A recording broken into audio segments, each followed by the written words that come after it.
మళ్ళీ easy and tasty healthy lunch box రెసిపీతో మీ ముందుకైతే వచ్చేసానండి. గుత్తి వంకాయ కర్రీని చాలా రకాలుగా వండొచ్చు కదండి. ఎలా చేసినా రుచి మాత్రం చాలా బాగుంటుంది.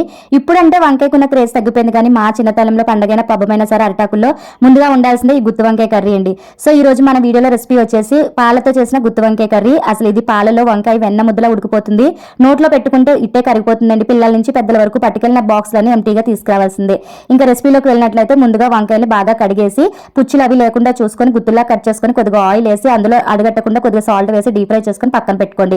ఒక మిక్సీ జార్లోకి కట్ చేసిన ఉల్లిపాయ, టమాటా, పచ్చిమిర్చి, అల్లం, వెల్లుల్లిపాయ అంతేనండి. ఇంకేమీ అయిన అవసరం లేదు. వాటిని కొద్దిగా వాటర్ వేసి బాగా మెత్తగా రుబ్బేసుకోండి. దాన్ని రుచికి సరిపడగా ఉప్పు వేసి బాగా పచ్చివాసన పోయేంత వరకు డీప్ ఫ్రై అయిన తర్వాత మనం ముందుగా డీప్ ఫ్రై చేసుకున్న వంకాయలు కూడా ఇందులో వేసి ఒక 5 నిమిషాల పాటు ఉడికించండి. ఆ తర్వాత ఇందులో కొద్దిగా వాటర్ వేసి వంకాయ బాగా ఉడికేంత వరకు చూసుకొని నాకు కొంచెం స్పైసీనెస్ తగ్గింది అనిపించింది. కొద్దిగా కారం కూడా వేసానండి.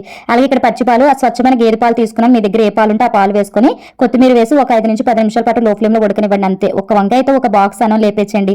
అంత టేస్టీగా ఉంటుంది. అందుకే అన్నారు మరి పెద్దలు, వంకాయ వంటి కోరియ సీత వంటి స్త్రీరత్నము, శివుని వంటి దైవంబు, రాముడు వంటి రాజు లేడే ఈ లోకంబున అని.